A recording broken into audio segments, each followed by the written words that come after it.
Okay. Well, thank you all so much for coming today. We are so excited to be talking to the Jane community.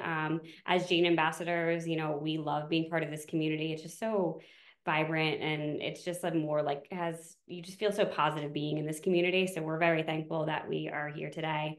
But we were looking at the chat and we see like so many of you are from all over with all different disciplines. Very interesting. We're from New Jersey, so if anyone's from Jersey, hey.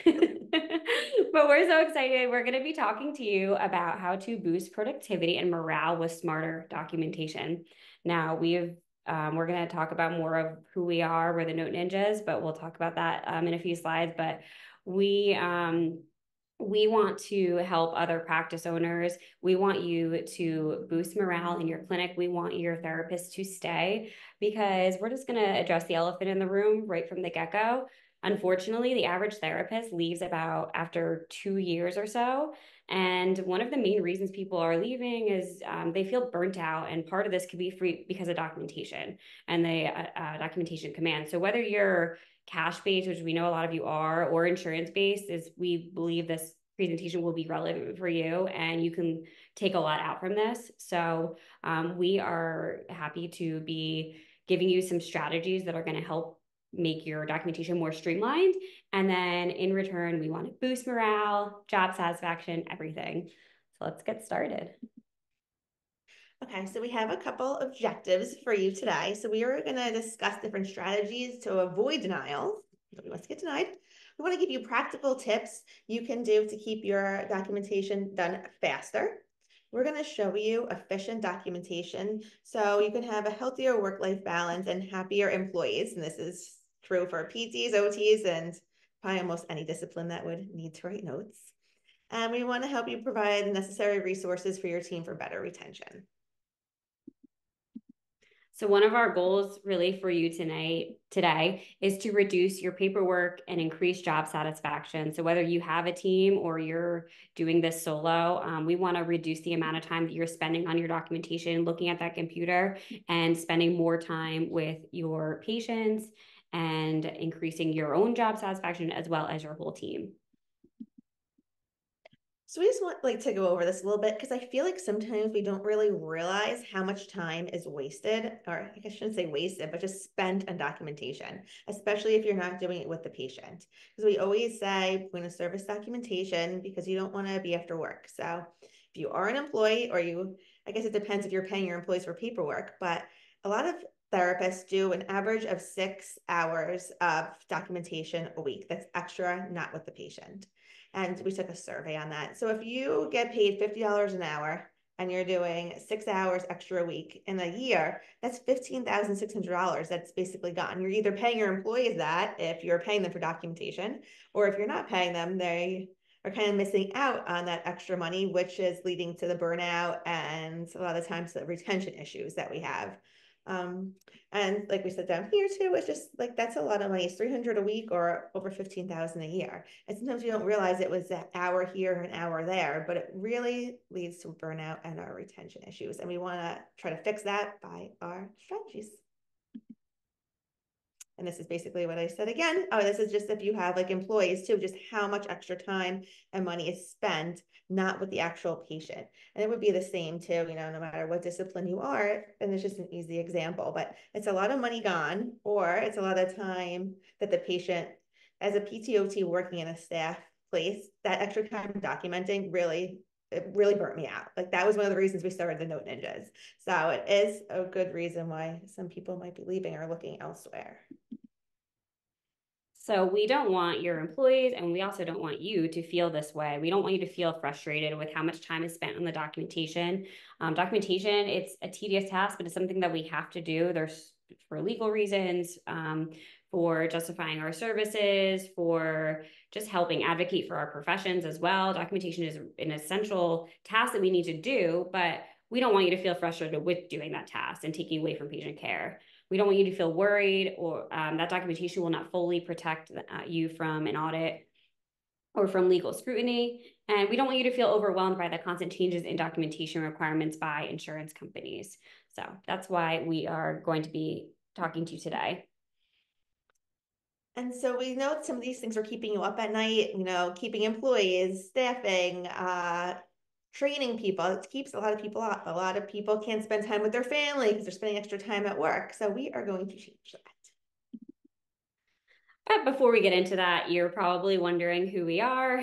So we are the Note Ninjas. I'm Nicole. I'm an occupational therapist by trade. Stephanie is a physical therapist by trade. We are a PT and OT duo. We've been had the privilege to help tens of thousands of other PTs and OTs, assistants and students with their documentation and treatment planning. And we absolutely love what we do. We have an Instagram, we have YouTube, we have a blog, and a bunch of different resources for other therapists. And we're really excited to be talking to more practice owners because we believe that, as former staff therapists ourselves, there's so many common issues that we know firsthand, that we believe we can give a lot of value to all you. And, you can get an idea of how to make your work-life balance better for your other therapists, your team. So we are so excited to be sharing all of our strategies. So our system has reignited the passion of being a PT or OT. I was saying before that we used to work together and we were just always talking about how long we were doing notes. I was doing them till 11 o'clock at night or I'd come in early and it was so draining. And as a PT or an OT, we loved the time with our patients. That's why we went into it. And the reason that we start maybe looking for other careers or not being as happy is because of the documentation. So we really feel like we can help make that better. We can't make it go away. We can't promise you won't be audited. However, if we can make things a little faster, even if you can speed up the documentation by half, like that's still huge. Just so much extra time that is just not so just dreadful, basically. So, like we have said, and we will just nail this into the ground, faster documentation is going to lead to better patient care. Okay. So you won't want this reputation to be the best in your location. You want people to refer to you and keep coming back. And you want to be able to show your patients that you truly care about them. But unfortunately, the reality is that we can't be doing that when we're focusing all of our time staring at a computer screen. So luckily with Jane, and we'll be showing you some strategies later, they've helped make this a lot faster and better too. But we believe that, you're going to be getting better reviews of your practice. You're going to be achieving that compliance standard. You don't have to worry about getting audited, finishing out the plan of care, and then your patients are going to return to you if need be, or better yet, they're going to be referring to you by word of mouth referrals because you're that focused on your patients rather than all the documentation. Okay, so what are some of the reasons that charts are usually denied during an audit? So we have, so there was an article for CMS said $367 million for non-compliant outpatient PT. And there's other reasons. Sometimes there's some, administrative, but not administrative. These are the things that we can actually really work on, like medical necessity, coding deficits, and Medicare documentation requirements. Like this is the reason that these charts are getting audited. And these are things that we can make sure that we have in our system in place inside Jane that we're not going to. So if you get audited, you could quickly say, nope, this patient deserves like medically necessary right here in my note. And these things could already be in place so you don't have to worry about it. So this is kind of like our pre-game bonus slide. So really it's important that we talk about skilled care, not only providing skilled care, but documenting skilled care. So we're just going to go over some tips because we also believe that people either write too much, they're leaving out the important information that's necessary, or they're just too vague, which you can see is one of the reasons for chart denials. So we believe this is like a good little cheat sheet for you to understand skilled care and to relate to your team. So here's some of our tips. So the first one is to understand the intent of your intervention in order to accurately bill the correct CPT code. So we get questions all the time about what code they can bill, how do they bill this? And we just have to remember it's all about the intent and documenting the intent. So say you are doing sit to stands with your patient. Are you doing it to increase strength? If you're doing sit to stands for strength, it would be billed under TE. If you're doing sit to stands to work on the actual transfer, then it would be TA. Or you can even do transfers for balance, maybe taking a step immediately. You're on a foam pad or something. You can even maybe bill that for NMR. It's all in the intent, and it just has to make sure it says that on there, especially if you're billing the NMR or TI, because those actually do get kind of denied the most. So you just have to be specific about what it's working for, and then you're fine. But remember, it's the intent of the activity.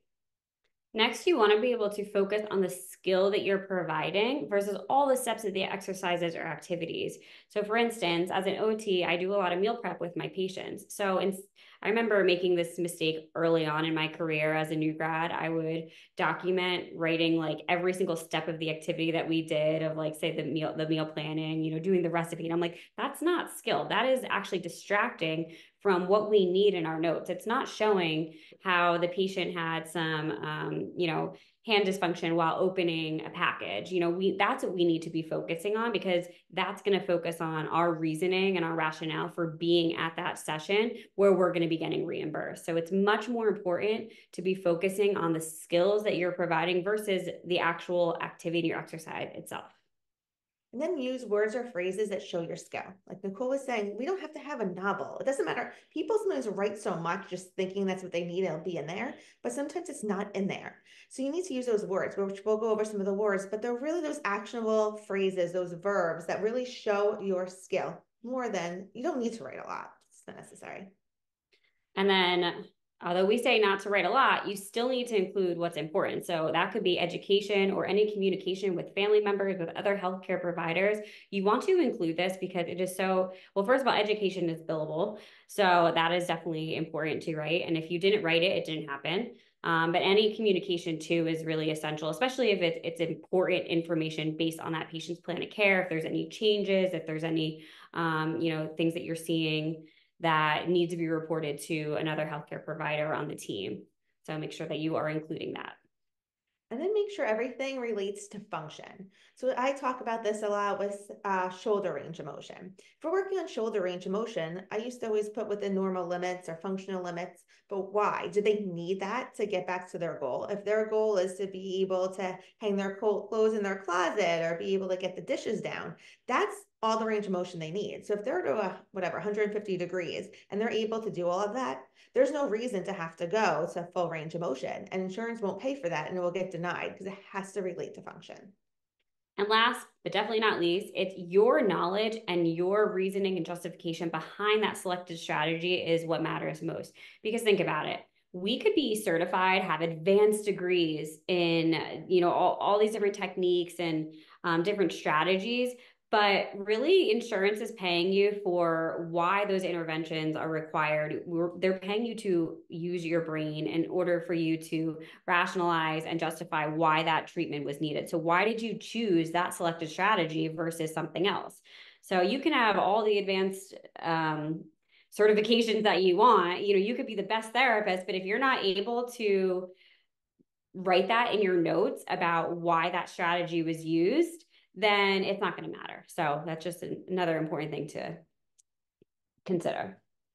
So really all of our smart documentation strategies have revolved around our templates. So that's why we're so excited once again to team up with Jean, because Jean has an amazing template library and we're super, super excited for showing you kind of like ours at the end of it. But first, we're just going to kind of go through our process of how to create templates, because that's really what you need. You need to be able to have that foundation of what actually to put in your templates before you're going to make them, because there's a lot of options in there. And we just want to just be able to show you that what needs to be included in order to document defensively.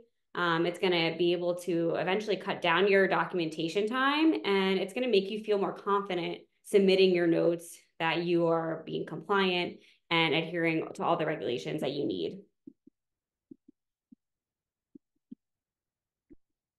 Okay, so our first strategy for our documentation, our first template is for patient goals. So we're gonna just walk you through how to structure a goal. So these are all parts that you need to be considered. Everybody here, I'm sure, has written a goal no matter what your discipline is, but you need to be including who it's for, the skilled component, how much is measurable, why it matters. And then what we can do, and you can do this right through Jean, which is another reason why we love them, is to input the drop-down menus or lists that you can use for every patient, but can still be customized. So what do we mean by this? We'll show you. So this is how we would set up our goals. And again, we'll show you how we do this in Jane, but this is how we would set them up. So a lot of the wording doesn't always have to change. We can keep a lot of it basic, and we really just need to change what's in bold. So we have to change, the kind of transfer, the kind of chair, and the reason why. Don't forget, the functional reason has to be in our goal. And by setting up these templates, we make sure we have all those different areas. Because if you're just putting a goal for transfers and don't have a functional reason, then they're not going to pay for it. There's no reason. It has to be patient-centered. And we do use transfers a lot because it kind of goes back and forth between PT and OT, but obviously you have to have this for everything. And some are probably harder to think of reasons than transfers. So we set them up. And then this is the way that we do it on ours. So we're going to show you on Gene, but so we can share with other people normally too. We do ours in a Google Doc, and this is how we plan everything out. So this is our evaluation master template. So we do this in a Google Doc because we also use the outline on the side so we can quickly go to it, make sure everything's covered. You see how we have the drop-down menus that could easily be changed with all the reasons. So this way, if we ever get audited, we know that everything is in there because we already picked it and we set it up to be that way. And we just and then we could just copy and paste it, or if it's already in your system, you can just change the drop-down menus, and that's all you have to do. And we do this for everything. Any goal that we can have. We even have like the 30-second sit to stands that happen with transfers. But we do this for all different functional activities, all different ADLs, pain, whatever it is that we see the most in whatever clinic. A lot of times your clinic sees a lot of the same kind of, not always, you always have those couple outliers, but a lot of times you'll see like a lot of fall patients or a lot of vestibular. So you can kind of set these up for really what your target audience is as well. And it just makes it easy. Plus it helps you remember. Sometimes you might not think of something, and it just helps you really remember and have everything in that note. So then we also have templates for patient presentation. So like we were saying, we get audited a lot, and they can take, and Medicare doesn't pay if it's not medically necessary. Not medically necessary. So we need to make sure that we have our patient presentation, because if our patient is presenting a certain way, that's why we are there to treat them, to make them better. So we have to make sure that we have this. And we're going to go into a little bit more. Let me go to the next slide before I explain too far ahead. So when we do these, we come up with every activity that we want. Like I told you, we do pain, range of motion, balance, whatever it is. We always pick everything. And then we do a task analysis and patient presentation. So we seriously sat down and brainstormed all of the way our patients could present, because we want it to be patient specific. We don't want to just always say one patient's doing this. We have like 20, 30 ways our patient could be presenting. And as we see another patient and we see something else, we'll add it to the list. So it's like an ongoing list, an ongoing template that you can have. But we look at for everything, such as body movements and posture, muscle strength, coordination, range of balance, balance and stability, cognitive and perceptual factors, just everything we can think of, we just put right in there. And it also helps us organize our findings. And like we say a lot too, using these, one reason I think a lot of people come to us is we do teach documentation, but we like to tie it into treatment planning and how to better help our patients. So, you have that patient and they're just not getting better. And it's like, what am I missing? I know I'm missing something. They're just not quite getting it. You can go back to these templates, which are helping you with documentation, but now it's also helping you with your treatment planning, because you're like, let me look. And you're like, wow, you know what? I didn't check if my patient was doing this. Maybe that's what could be off. And then you could have another idea and help your patient. So it can go both ways with both patient care and the documentation part. So how does task analysis improve treatment planning and documentation? So first, it's going to allow you to be more precise and specific with your notes. It's going to be able to help you break down the complex activities into manageable steps to ensure interventions are customized to the exact needs of our patients. Next, it's going to guide us in choosing the right or the most appropriate interventions to justify why we selected those activities. Like we had reiterated in the past, it's about the rationale for those activities that you're choosing. So this is going to kind of help us guide us through that. Next, it's going to be able to help us customize and allow our treatment plans to ensure that they're aligning with our patients' abilities and limitations goals. And lastly, it's going to help us provide a bank of possible impairments that we might not have thought of, because if we're busy seeing patients back to back to back, we might have overlooked something. So, and if we're not seeing progress, then we can kind of revert back to that list and be like, oh, I missed that, and be able to document that efficiently and be able to treat your patients better. So here's just an example of what we would use. We would have even more of these 20, 30 examples of all the way our patient could present. We'll show you in Jane, we have it listed out and you can just click on it and be done. So it's just listed, click, done. Simple and easy.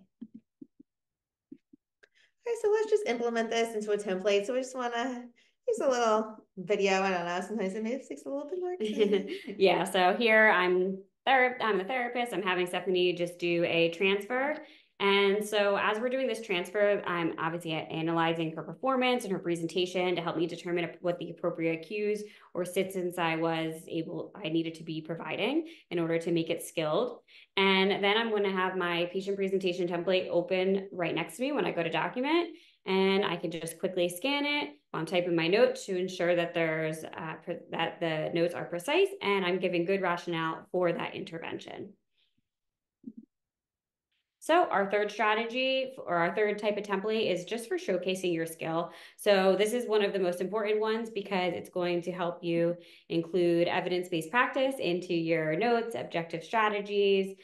We find that it's our favorite one to include because it's going to help cut down that time and also just help make your notes extra defensible.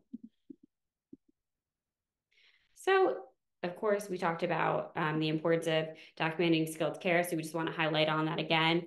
So documentation, it validates our expertise, okay? When we are documenting our care, we're providing a clear record of our clinical skills, our knowledge, the level of care that we're offering to our patients. So it's really shows our depth of expertise as PTs, OTs, and whatever discipline you are. If you need to write notes, then you need to be able to show your skill.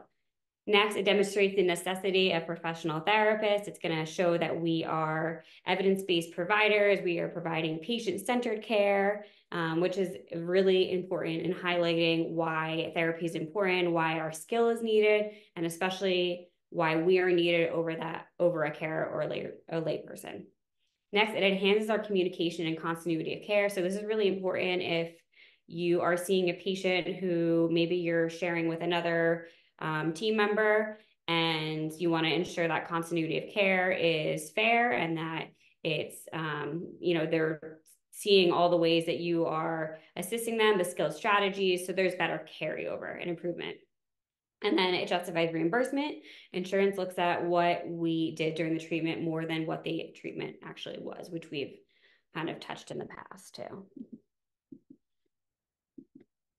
Okay, so what do we include in our templates? So we have a lot, and we have templates for skilled phrases. Then we have templates for cues, guidance, and assist levels. Like we have 20, 10, whatever it is, verbal cues, visual, tactile, all of these under all of our activities. And then we also have evidence-based strategies. So we can make sure that, we're being evidence-based. So let's show you some examples. So how do we structure this? So we use this for basic functional activities as well as other ones such as squatting, reaching, stepping. We really like to keep it comprehensive. And for all of these, we create lists of different cues and guidance techniques, like I was saying, skilled phrases, verbal, visual, tactile, physical, assist, and strategies. So we can really make sure we are showing our skill. That is what they are paying for. You can't just have a list of activities that we were doing. It's also helpful to just have a template for skilled phrases. So remember, your documentation doesn't need to be long, but if you have the right phrases and keywords, then you can be defensible and show your skill. So all these words right here, those are skilled phrases versus the non-skilled of, continued, the patient plateaued and tolerated. You want to avoid using those. So here's an example of what we mean by when we say like a template for cue example. So we like to have different lists of tactile cues, visual cues, physical, verbal cues, and we're going to be showing you that in our template later on. But this is pretty much what it could look like. You could be as specific as you want, or you could maybe make it a little bit less.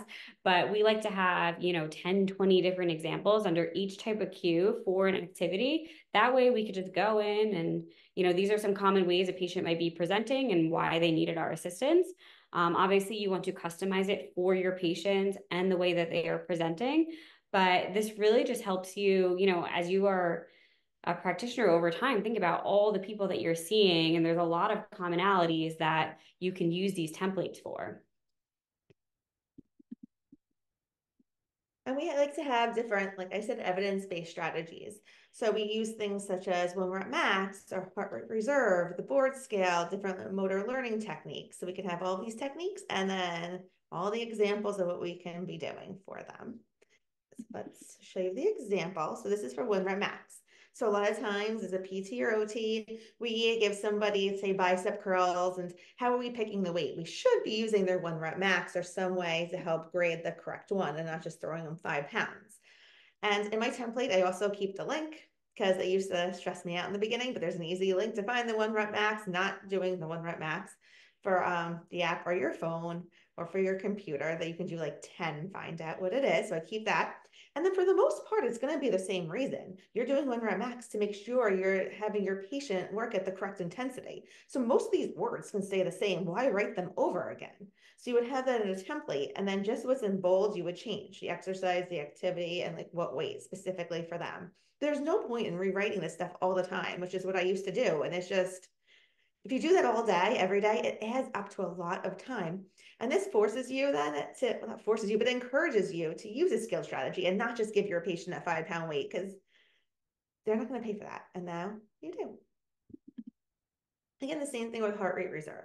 A lot of times, if we're keeping track of their heart rate, it's for a specific reason because they have to stay below a certain amount for maybe a medication they're on, or we're really working on endurance. So why rate it all the time? You can keep this out and just change what's in bold. And this, again, encourages us to use these evidence-based strategies and not just have our patient do it and have them do it until we think they look okay. Like we're having specific numbers, objective measures that we're putting in our notes. Insurance will not deny that, and we're giving our patient the best care. So this is how we set up our treatment. So the other one we showed you was our goal template. So this is our treatment template.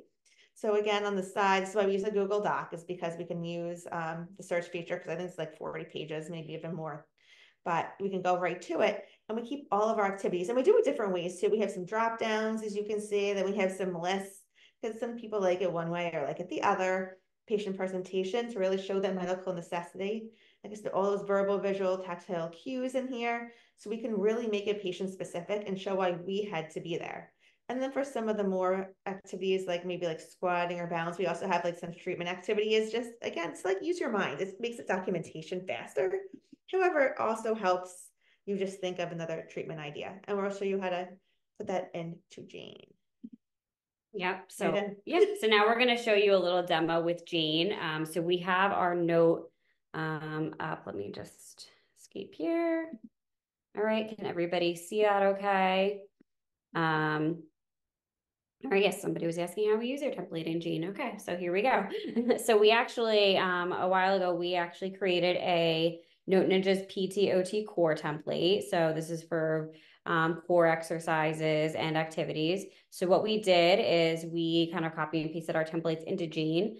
And then, so what we have here is we have our subjective comment, which you could just fill in, you know, the vitals. But then what really is going to be a time saver is we have some pick lists. So we have pick lists for therapeutic exercises, activities, and neuro-rehab gait. You can make this whatever is relevant for your practice. But as you can see, we came up with a bunch of different exercises that you could be incorporating in your treatment. And then you can write your exercise details here. And then therapeutic activities. We have, once again, a bunch of different examples for that from the pick list, neuro-rehab, as you can see, and we just did gait training as well. And then what you could do is, you know, if you want to just write a brief note here and activity details, that's where you can go into those, the templates that we have and kind of copy and paste.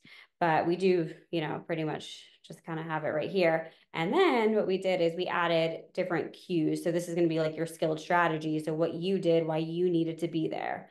So we have some verbal cues. We have all these different, different examples. We have visual, tactile, physical cues that you could just check off as needed. So if you're doing like 10 TEs. You can click off those exercises. Mm-hmm. And then for the most part, we focus on one or two things like during a treatment session. So then you can just check off whatever cue you gave. And as you saw, we give lots of examples so you can keep patient specific. But if you realize you forgot something, you could easily just add it. We'd like to keep it have a lot so we can make it really easy. You have to build them, and then once you do that, it's just a click. It's so easy. We have as many things as we could think. We brain dumped a bunch of different ways that we Yeah. could do it. And this is just one example of how we took one of our templates from our big master list, and we copied and pasted it into Jane. So Jane makes it so easy to just customize everything and really make it what you want. And their team is awesome as well. I know, team, hi, you're on here. I know you helped us create this because we weren't too familiar of how to put it in at first, but they really make it simple. So if you have any questions on that, but we also, you can include some education, and you can always add sections as well. But feel free to, if you go into the template library, you can search Note Ninja's PTOT core template, or if you just search Note Ninjas, it'll pop up like right away. And then you could just kind of use that as an example to help guide you create templates that are customized for your clinic. We do not. So a question was, do we use the Google Doc or directly into Jane? We would go directly into Jane. Mm-hmm. We had set these up before in our Google Doc, and it's just for us to like think through things. But if you have Jane, it would just be doing it twice. So I would just go into Jane, make all these pick lists, sit there and just think of like, start with what you see the most and make these pick lists for as many things as you can. So then when you go back in with your patient, you can obviously do it while the patient's there, because it's going to take you like 10 seconds. But I would definitely put it right into Jane. Absolutely. Yeah, the drop down template only let you select one cue. Yeah, that's something that maybe the Jane team could answer. That we can, yeah, I guess we could make probably checklists. I know there are checklists out to do. Yes, I don't know if you can select multiple. Maybe there's a way. Select all that apply. Maybe shift.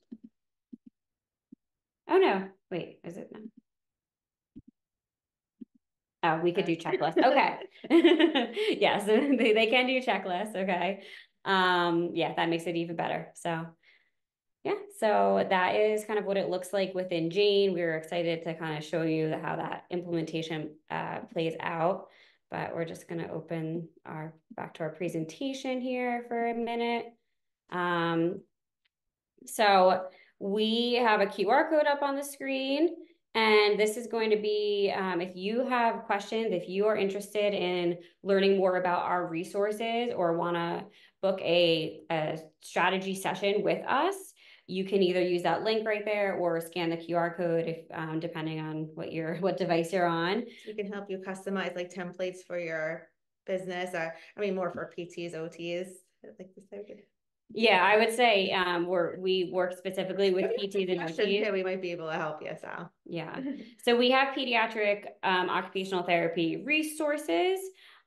We yes, so we do PT, OT adults, and then we have a pediatric OT. So yeah, but you could find us at www.thenoteninjas.com, kind of explore what we have to offer. And then, yeah, if you want to book a call and just talk to us, then you can scan that code. But it looks like there's no more questions. So we just want to, once again, thank you so much. If you ever want to find us, we're the Note Ninjas. And we really appreciate you taking the time to be here today. It was so fun to talk to you all. Yeah, feel free to reach out. We love to answer questions and just chat with people and see really what could benefit you the most. Yep. Thanks so much, guys. Thank you.